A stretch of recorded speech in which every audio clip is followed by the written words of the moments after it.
Hello everyone, a very warm welcome to Battlefield Brains Insights into Defense। आज हम evaluation system का part 2 करेंगे, यानी कि अगर मैं आपको बताऊं कल जो हमने पढ़ा था उसका ही आगे उसको कंटिन्यू करेंगे। तो पहले मैं थोड़ा सा बता देती हूँ कि कल हमने क्या पढ़ा था, उसके बारे में देख लेते हैं। तो कल हमने जो पढ़ा था वो ये था कुछ आपका, ठीक है। तो इसमें हमने क्या क्या पढ़ लिया है, तो अगर आप देखें यहाँ पर हमने यहाँ पर सबसे पहले इवैल्यूएशन के टाइप्स जाने थे। सबसे पहला होता है क्वांटिटेटिव, दूसरा क्वालिटेटिव, ठीक है। ये दो टाइप्स जाने थे। उसमें से हमने प्लेसमेंट, फॉर्मेटिव और डायग्नोस्टिक समेटिव ये चारों के चारों कर लिए हैं पहली वीडियो में, है ना। अब हमें जो पढ़ना है वो पढ़ना है हमें ये दोनों, यानी कि ये यहाँ से यहाँ तक, ठीक है। ये हम अभी डायरेक्ट और इनडायरेक्ट जो है वो इस वाली वीडियो में कवर नहीं करने वाले हैं। तो हमने जो पढ़ना है वो पढ़ना है on the basis of nature of reference और on the basis of purpose, ये चारों, ठीक है। ये दो और वो चार, ठीक है। तो हमने ये पढ़ना है, लेकिन उससे पहले कल मैंने आपसे 3 क्वेश्चन करे थे, हम उसके बारे में बात कर लेते हैं और उनका आंसर जो है उनमें से जिनका हमने जो पढ़ लिया है उनका आंसर करते हैं, ठीक है। तो चलिए क्वेश्चंस पे हम चलते हैं पहले। ओके, तो ये रहा पहला क्वेश्चन आपका, जिसमें है कि पहला क्वेश्चन जो बात कर रहा है वो ये पूछ रहा है कि in order to identify individual differences of learners in a class which of the following can be used by a teacher, है ना। सिंपल क्वेश्चन है। अगर मैं हिंदी में समझाऊँ इस क्वेश्चन को तो इसका मतलब है कि अगर किसी भी टीचर को क्लास में बैठे हुए बच्चों में अगर उनमें से कुछ असमानताएं, यानी कि उनके बीच में जो डिफरेंसेस हैं, ठीक है, उनको अगर पता करना है तो उसके लिए हमारे लिए कौन सा असेसमेंट वो यूज़ करेंगे, ठीक है। कौन सा होगा, फॉर्मेटिव होगा, समेटिव होगा, डायग्नोस्टिक होगा या फिर पीयर असेसमेंट होगा। तो चलिए एक बार शॉर्ट में बात कर लेते हैं कि फॉर्मेटिव, समेटिव, डायग्नोस्टिक, पीयर हमने कल क्या पढ़ा था इनमें, ठीक है। सबसे पहले बात करते हैं फॉर्मेटिव असेसमेंट की। ये वो असेसमेंट है जो कि पढ़ाई के दौरान, यानी कि अभी मैं आपको पढ़ा रही हूँ और इसी टाइम पे मैं आपसे क्वेश्चन पूछ लूँ तो वही चीज़ आपकी फॉर्मेटिव असेसमेंट है। फिर बात करते हैं समेटिव असेसमेंट की। समेटिव असेसमेंट वो असेसमेंट है जो कि at the end of the course होता है, ठीक है। फिर आते हैं डायग्नोस्टिक पे। डायग्नोस्टिक क्या होता है, डायग्नोस्टिक वो होता है डायग्नोसिस, ठीक है। डॉक्टर के पास जाते हैं, वहाँ पर आप कुछ अपनी बीमारी लेके जाते हैं तो जो डॉक्टर है वो उसका डायग्नोसिस करता है, यानी कि जो बीमारी है उसका जड़ पता करता है। तो डायग्नोस्टिक असेसमेंट वो होता है। समझ आया। अब बात करते हैं लास्ट में पीयर असेसमेंट। इसके बारे में हमने कल बात नहीं करी थी, पर इसके शब्दों से आपको समझ आ जाएगा। पीयर असेसमेंट वो होता है जब आपने कभी ग्रुप स्टडी करी होंगी, तो ग्रुप स्टडी के टाइम पे, खासकर ग्रुप स्टडीज़ मुझे लगता है उस टाइम पर होती हैं जब आपके एग्ज़ाम्स पास में होते हैं, ठीक है। मतलब ज़्यादातर मैंने जो ग्रुप स्टडीज़ करी हैं वो एग्ज़ाम्स के आसपास ही करी होंगी। तो उस टाइम पर क्या होता है कि हम ना टेस्ट लेते हैं एक दूसरे के, ठीक है। या फिर कुछ नॉर्मल बातचीत करेंगे तो उसमें कुछ क्वेश्चन पूछ लिया, कोई क्विज पूछ लिया, कुछ जीके का क्वेश्चन पूछ लिया। तो उस टाइम पर हम एक दूसरे से असेसमेंट जो है वो कर रहे हैं इस तरह से कि हम एक दूसरे से क्वेश्चन पूछ के उसका असेसमेंट कर रहे हैं कि भाई सामने वाला इंसान कहाँ पर है, मैं कहाँ पर हूँ, मेरे कितने नंबर बन रहे हैं, उसके कितने नंबर बन रहे हैं।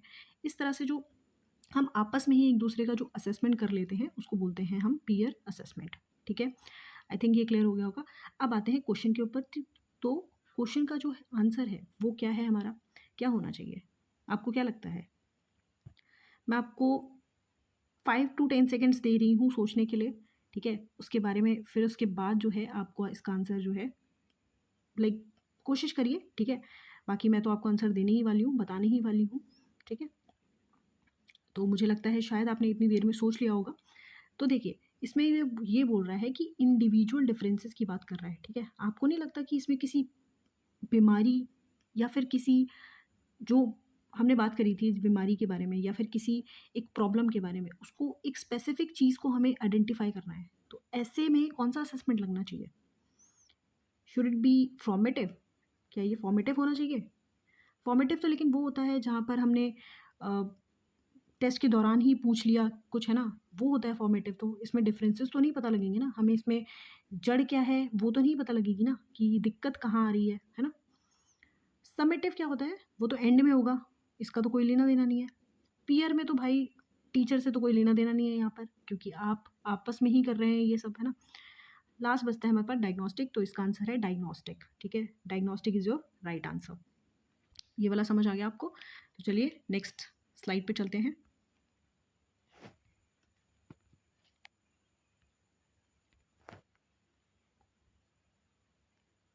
Okay, so this is your next slide now. अब सेकेंड क्वेश्चन क्या कह रहा है? Formative learning tends to accelerate the process of learning. Yes, it is true, क्योंकि फॉर्मेटिव लर्निंग जो है वो ऑब्वियस ही बात है, एक्सेलरेट यानी कि उस जो आपका लर्निंग का प्रोसेस है उसको बढ़ावा दे रहा है, क्योंकि आपको अगर अपनी गलतियां पता लगती रहेंगी साथ साथ, तो आप अपना उस पर काम करते रहेंगे, है ना। रीज़न उसका लेकिन क्या दे रहा है ये? As against summative evaluation, formative evaluation is highly reliable. यानी कि ये सिंपल कंपैरिजन कर रहा है यहाँ पर, और कह रहा है कि अगर हम फॉर्मेटिव और समेटिव को एक साथ देखें तो फॉर्मेटिव एवेल्युएशन जो है वो ज़्यादा रिलायबल है, यानी कि ज़्यादा विश्वसनीय है। इसका कहना मतलब है ये, ठीक है, कि ज़्यादा रिलायबल होगा। तो इसका आंसर क्या होगा? इसका आंसर क्या हो सकता है? देखिए, मैं आपको बताती हूँ ये चीज़, कि मुझे ऐसा नहीं लगता कि समेटिव इवैल्यूएशन जो है वो कहीं से भी रिलायबल नहीं है। उसका रीज़न मैं आपको देती हूँ कि देखिए, जब आपका एंड में एग्ज़ाम होता है, ठीक है? और जो नॉर्मल आपके क्लास टेस्ट होते हैं, तो इसमें से लास्ट का जो रिज़ल्ट वाला डे होता है, जो फाइनल एग्ज़ाम्स होते हैं, वो ज़्यादा इम्पोर्टेंट होते हैं, उसके मार्क्स ज़्यादा लाइक आपको मिलते हैं, या फिर आपको नॉर्मल जो डे टू डे आपके क्लास टेस्ट हो गए, उसके नंबर मिलते हैं? उस हिसाब से अगर देखा जाए तो रिलायबल क्या हुआ? समेटिव इवैल्यूएशन हुआ ना, है ना? तो ये समेटिव इवैल्यूएशन भी हाईली रिलायबल है। एक्चुअल में यही ज़्यादा रिलायबल है, ठीक है? तो इसका मतलब इसका आंसर क्या हो जाएगा कि ए तो ट्रू है, ठीक है? ए को मान लिया हमने भाई, फॉर्मेटिव इवैल्यूएशन जो है वो ऑब्वियस सी बात है कि आपका लर्निंग का प्रोसेस जो है वो एक्सेलरेट कर रहा है, बट आर जो है आपका वो फॉल्स हो रहा है, ठीक है? तो आर इसमें फॉल्स हो जाएगा। नेक्स्ट क्वेश्चन पे अगर हम चलते हैं तो वहाँ पर हमें दिखेगा कि उसमें कुछ नए टर्म्स हैं, ठीक है, जो कि है सबसे पहला पहला टर्म नया जो आया है वो है नॉन रेफरेंस्ड, और दूसरा वाला है क्राइटेरिया रेफरेंस। आज हम इनके बारे में पढ़ेंगे और फिर आप इसका आंसर खुद से देंगे, ठीक है? तो चलिए स्टार्ट करते हैं। तो आपका आज का जो टॉपिक है वो है on the basis of nature of reference, ठीक है? नेचर ऑफ रेफरेंस के बारे में बात करेंगे, और फिर उनमें कौन से दो पार्ट्स आते हैं, वो होता है नॉर्म रेफरेंस और एक होता है क्राइटेरिया रेफरेंस, ठीक है? तो चलिए स्टार्ट करते हैं। नॉन रेफरेंस को जो पढ़ते हैं सबसे पहले हम, तो है ना, उसके बाद बात करेंगे क्राइटेरिया रेफरेंस की। देखिए, ये फ़ोटो आप देख लीजिए, ठीक है? इसमें आपको क्या लग रहा है? इसमें सबकी आपको हाइट दिख रही है? कुछ इस तरह से इनकी हाइट है, ये देखिए, है ना? हाइट इनकी किसी की बराबर नहीं है, है ना? सबकी अपनी जो हाइट है वो सबकी अलग-अलग हाइट है यहाँ पे, है ना? तो नॉर्म रेफ़रेंस में क्या मतलब हुआ? मतलब इस हाइट से हमें क्या समझ आया, है ना? तो इस हाइट से जो हमें समझ आ रहा है वो कुछ इस तरह से आ रहा है कि इसमें आपको, अगर हम इनको स्केल्स की तरह समझें, ठीक है? अगर मैं इन्हें, मान लीजिए ये इंसान नहीं है, ये स्केल्स हैं, तो आपको नहीं लगता कि ये हर अलग-अलग मेज़रमेंट के स्केल्स हैं? है ना? ये यहाँ से कुछ इस तरह से, इस तरह से, इस तरह से स्केल है। यानी कि इन लोगों की जो कह सकते हैं कि जो मेज़रमेंट है वो सबकी अलग-अलग है, ठीक है? इस तरह से अलग-अलग हो जाएगी यहाँ पे, है ना? तो कुछ इसी तरीके से है। तो नॉर्म रेफरेंस्ड में क्या है कि इनकी जो आप हाइट देख रहे हैं वो सबकी अलग-अलग है ना? तो अलग-अलग हाइट में क्या है कि एक सिंपल सी बात कहते हैं ये, कि अगर ऐसा है तो हम क्या करेंगे, किसी एक को फर्स्ट पोजीशन दे देंगे, क्योंकि अब हमें ये जो है ना स्टैंडर्ड जो देखना है, फर्स्ट और सेकंड पोजीशन, वो हमें इन्हीं लोगों के बीच से निकालना पड़ेगा स्टैंडर्ड। यानी कि हमने कोई पहले से स्टैंडर्ड सेट नहीं कर रखा कि मान लीजिए मतलब लाइक मैं फॉर एग्जांपल दे रही हूँ कि मान लीजिए कोई भर्ती करनी है, उसमें हमें 6 फीट हाइट चाहिए, ठीक है? ये तो आपने पहले से फिक्स कर रखा है, इसलिए आपको भर्ती में करना चाहिए। लेकिन नॉर्म रेफरेंस में ऐसा नहीं होता, हमें कोई हाइट फिक्स नहीं चाहिए। ये कोई इस तरह से आप भर्ती मान लीजिए जहाँ पर इस तरह ऐसे 5 लोग आए हैं अलग-अलग हाइट्स के, ठीक है? इनमें से जो हाईएस्ट ऑफ हाईएस्ट होंगे 3, उनको हम ले लेंगे, ठीक है? और बाकी जो होंगे हम नहीं लेंगे, क्योंकि हमारी वैकेंसी जो है वो 3 ही है, तो चाहे इसमें 1000 लोग भी आ जाएँ, ठीक है? तो जो सबसे हाइट के अच्छे होंगे उनको हम जो है ले लेंगे, या फिर छोटे हाइट के जो सबसे छोटे 3 हाइट के होंगे वही ले लेंगे। लाइक हमारा काम अगर इस तरह से है कि जहाँ पर छोटे हाइट के लोग चाहिए तो हम उनको ले लेंगे। तो नॉर्म रेफरेंस क्या है? सिंपल समझना है इसको, कि जितने लोग हैं उन्हीं के बीच में से स्टैंडर्ड को सेट किया जाता है, कि अपने हिसाब से कि भाई इसको आप नेट जेआरएफ की के हिसाब से समझ सकते हैं कि नेट जेआरएफ में मान लीजिए ये 5 बच्चे बैठे हैं एग्ज़ाम देने के लिए, है ना? ये बच्चा जो है, ये जो बड़ी हाइट का बच्चा है, ये सबसे ज़्यादा नंबर लेकर आता है। उससे छोटा जो है, वो उससे कम लेके आता है। ऐसे ये हाइट वाइज़ मान लीजिए ये नंबर अपने-अपने लेके आ रहे हैं। तो जिसके सबसे ज़्यादा हाईएस्ट है, उसको हमने जेआरएफ दे दिया, ठीक है?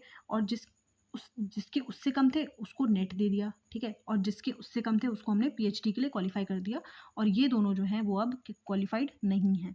तो यही नॉर्म रेफरेंस्ड है क्योंकि स्टैंडर्ड इस बच्चे ने सेट किया है कि ये स्टैंडर्ड है, इसको तो सभी को मैच करना था, ठीक है? तो यही है norm referenced and it is nothing, okay? तो चलिए आगे बढ़ते हैं इसके। अब इसकी डेफिनेशन हम समझते हैं नॉर्म रेफरेंस में क्या है। तो नॉर्म रेफरेंस जो है वो, जैसा कि मैंने आपको वही बताया कि एक individual status with respect to the performance of other individual on that test, ठीक है? यानी कि दूसरे सारे बच्चों को हमने देख लिया, ठीक है? सारे बच्चों को एक जगह पे रखा और उनमें से देखा कि कौन सबसे अच्छा कर रहा था, वही हमने उसको स्टैंडर्ड बना दिया, है ना? जैसे कि मैंने नेट का आपको एग्जाम्पल दिया भी है इसमें, है ना? अब बात करते हैं क्राइटेरिया रेफरेंस में।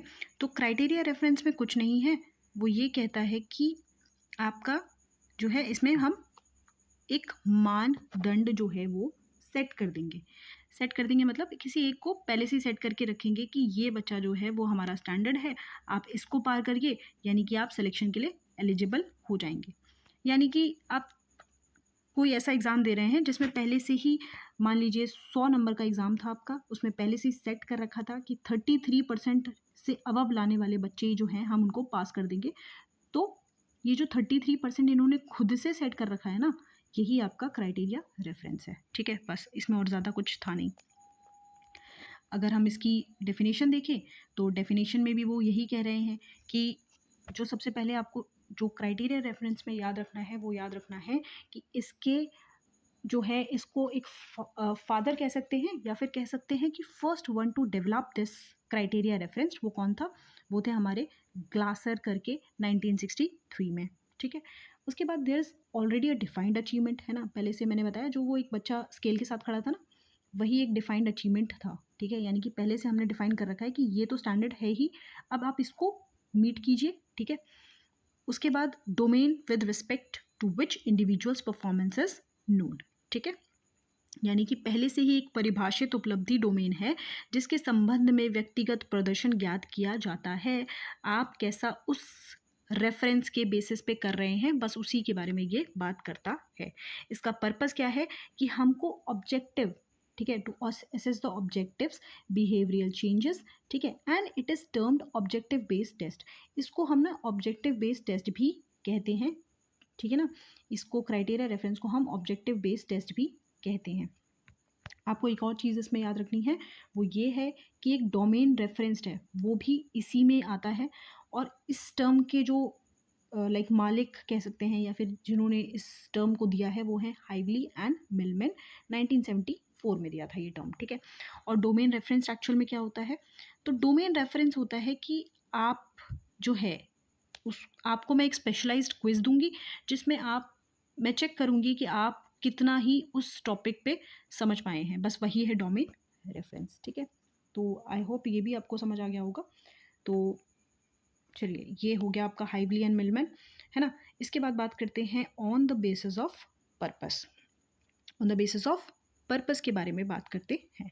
इसमें 4 पॉइंट्स हैं हमारे, वो हैं आपके सबसे पहले डायग्नोस्टिक, दूसरा एप्टीट्यूड, तीसरा अचीवमेंट और प्रोफिशिएंसी, ठीक है? बहुत आसान है। डायग्नोस्टिक हम लगभग कर चुके हैं, पूरा कर ही चुके हैं। एप्टीट्यूड देखेंगे, अचीवमेंट देखेंगे और प्रोफिशिएंसी देखेंगे, ठीक है? तो यहाँ पर सबसे पहले हम बात करते हैं डायग्नोस्टिक की, ठीक है? डायग्नोस्टिक जो है वो नंबर ऑफ़ टेस्ट हो सकते हैं छोटे-छोटे, लाइक एक पूरा टेस्ट ना लेके हमने क्या किया, छोटे-छोटे टुकड़ों में उसको बाँट दिया और उसका टेस्ट लिया।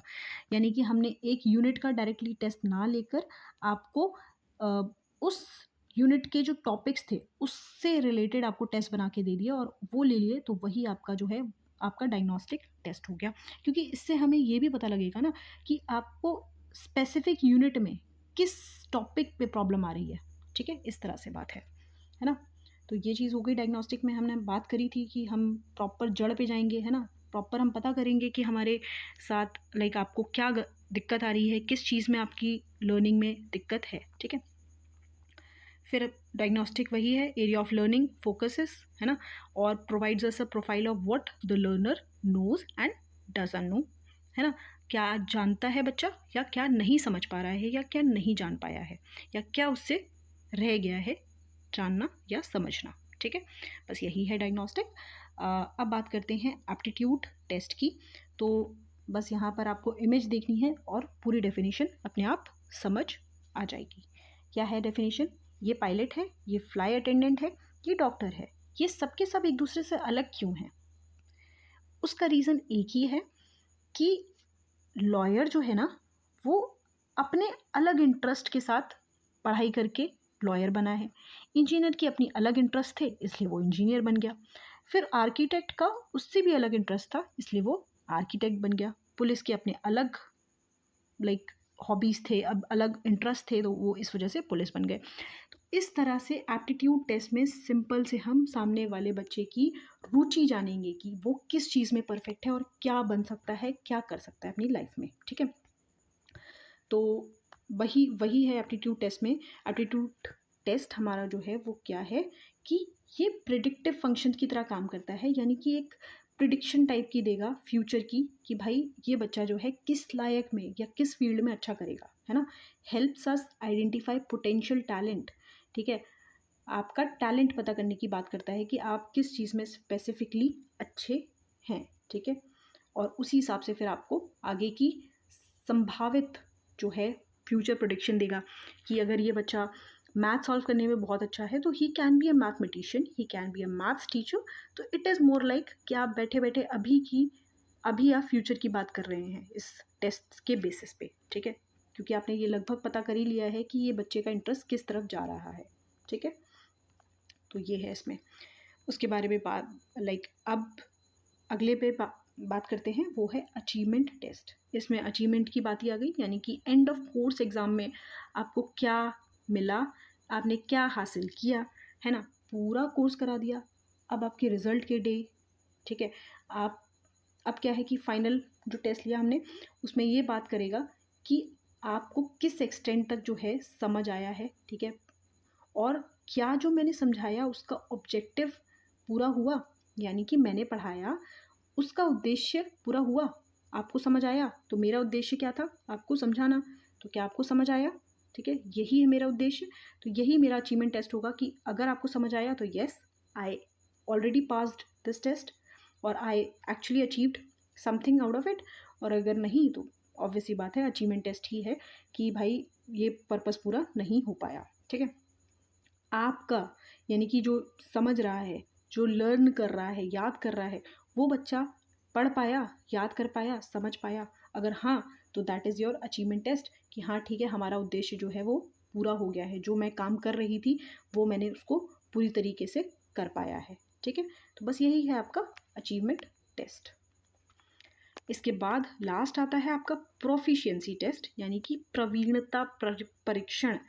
प्रवीणता परीक्षण का मतलब क्या हुआ कि आपकी general ability of a person at a given time, यानी कि देखिए इसको ना आप ऐसे समझिए कि आपने ना ग्रेजुएशन करी, पोस्ट ग्रेजुएशन करी, फिर आप नेट के लिए बैठे, ठीक है। लेकिन अगर मैं आज आपको कोई टेस्ट दे दूँ, ठीक है, और आपकी एबिलिटी पता करने की कोशिश करूँ कि क्या सच में आप जो ग्रेजुएट और पोस्ट ग्रेजुएट हैं, तो क्या आप सच में आपकी मास्टरी किस लेवल की है उस सब्जेक्ट में, ठीक है। तो अगर मैं आपकी मास्टरी पता करूं तो वही चीज़ है प्रोफिशिएंसी टेस्ट। मुझे ये जानना है कि आपने ग्रेजुएशन और पोस्ट ग्रेजुएशन किस तरह से, किस लेवल तक उसकी जो ज्ञान है, उसका जो नॉलेज है वो आपने ग्रैस्प कर पाया है, ठीक है। तो प्रोफिशिएंसी टेस्ट भी वही है कि बच्चे की, लर्नर की, ठीक है, वो स्टेटस बताता है कि किस लेवल तक इसने जो है वो पढ़ाई करी है, ठीक है। तो बस वही है आपका प्रोफिशिएंसी टेस्ट। आई होप आपको समझ आया होगा आज का, ठीक है। और हमारे दो अभी भी बच रहे हैं, वो है डायरेक्ट और इनडायरेक्ट। हम उसके बारे में भी बात करेंगे, उसके बारे में भी मैं, अगर वीडियो नहीं तो शॉर्ट आ जाएगा उसका, ठीक है, शॉर्ट्स में आ जाएगा। तो आई होप आपको समझ आया होगा, और अगर आपको समझ आया होगा तो do tell me in the comment section what else you would like to have. And और मुझे किस तरह से इम्प्रूव मैं कर सकती हूँ, या फिर आपको समझ आया तो आप अपना फीडबैक भी कमेंट सेक्शन में जाके दे सकते हैं। Thank you so much for watching this video and do like, share and subscribe. या it's all on you. Thank you.